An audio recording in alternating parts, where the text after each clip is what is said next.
Zehir içtim tasile, gözüm doldu yaş ile.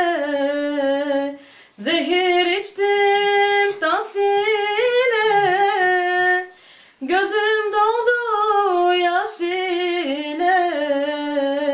Ben nereye gideyim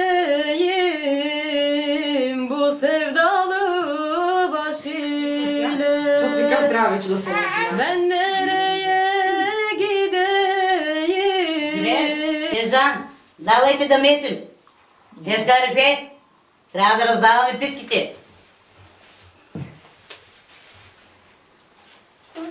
Дайте маята, дайте солта. Водата дайте.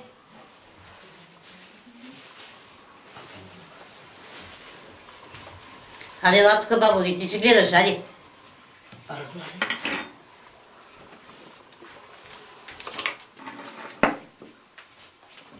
Идвайте да месим, да гледате и вие, да се научите. Ето слагам маята, солта.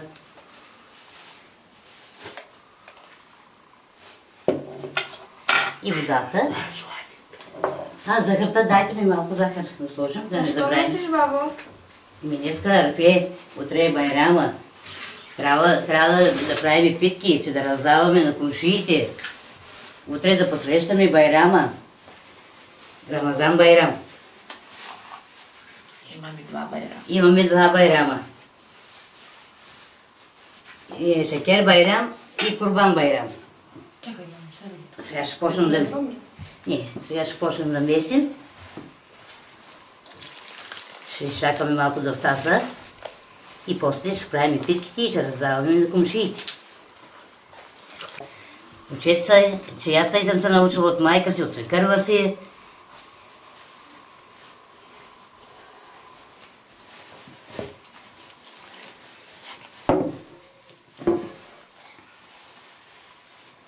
Например, по 2 лева на човек се прави това нещо. Ако искаш, ако имаш възможност такава, естествено, ако имаш възможност, тогава го даваш това нещо. Който е по-богат, може да Който даде повече.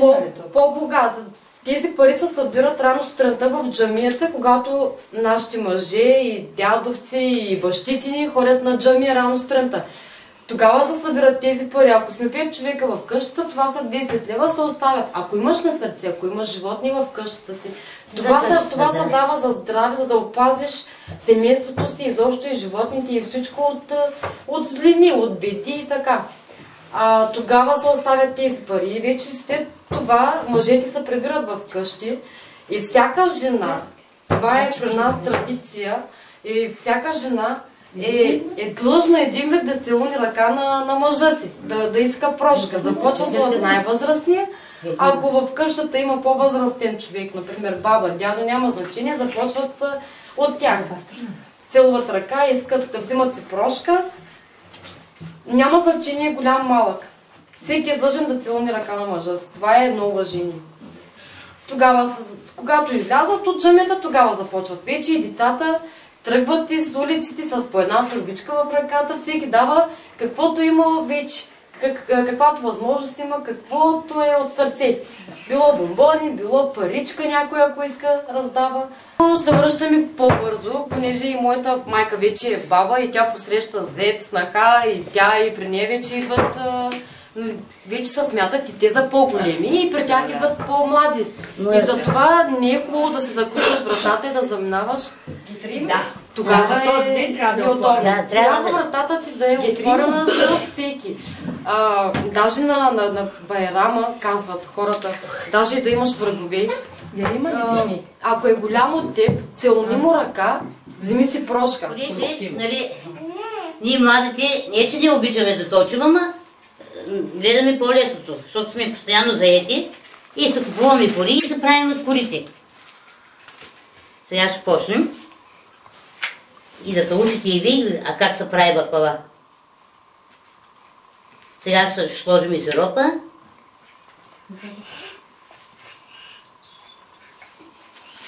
По двечки ги слагам, понеже защото са много тънки и по-лесно става. Не мажеш ли това? И отгоре слагам. И с крал масло го заливам. С горещо крал масло. Едно време ни се правиха такива баклани. Да, едно време знам, че, нали... Баба сягаше, точеше, месеше. Ама е много неудобно, навсякъде са пълни с кори, няма място. Сега е по-лесно и корите са хубави. И вече рецептата е друга за баклавата, прави се по съвсем друг начин. Не знам, ти сещаш ли се едно време на Байрама, играете ли някакви игри? Не, въобще не се сещам да ти кажа. Нямаше такова нещо да ти кажа.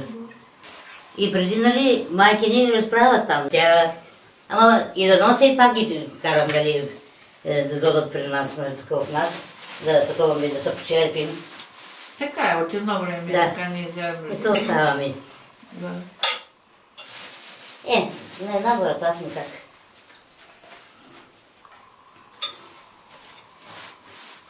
Първо зата, те са ми близки, тук на тях нося. Да речем, ако отиваш на един бил... А, броеницата. Да. Те четат молитва и броеницата ги таковат... Партия теглят по едно, по едно, те За идят. всеки ден. Да, всеки ден се събират и теглят. Както през този месец се прави всичко.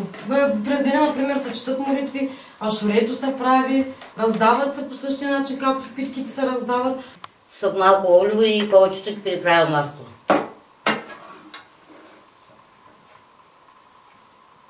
Лимон вътре. Какво е захар? Защото дали да не се захаросва баклавата. Защото много захар се Майко, слага. какво приготви заливката вече? Захар и вода. Какво е съотношението? 1:1 се слага. За да стане... 1 килограм вода, 1 килограм, 1 литър вода и 1 килограм захар. И вече заливаме с баклавата, с водата. Студен ли Баклавата. трябва да е сиропа? А? Студен ли трябва да е сиропа? Защото баклавата е студена. Zehir içtim tasile, gözüm doldu yaş ile. Zehir içtim tasile, gözüm doldu yaş ile. Ben nereye gideyim bu sevdalı baş ile?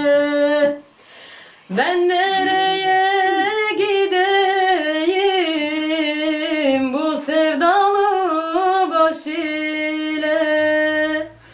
Komşular beni yansın, işitenler hep yansın.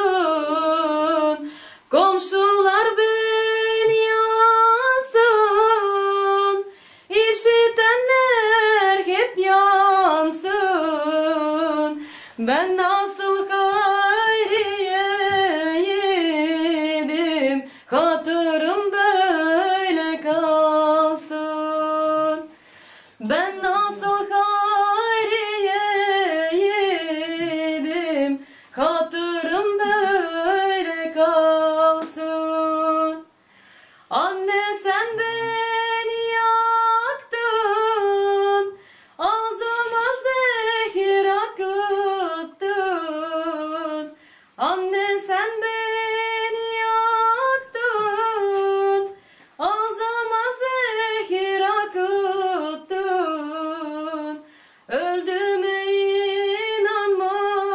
inanmadın, yaktın lambayı baktın. Zehir içtim tasile, gözüm doldu yaş ile.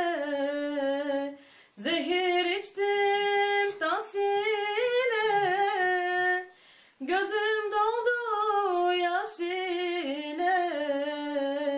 Ben nereye gideyim bu sevdalı baş ile?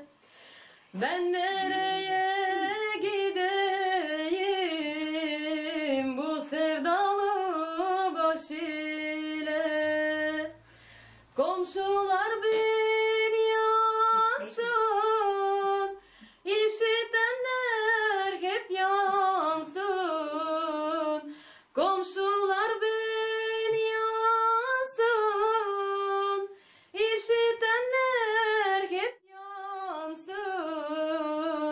Мен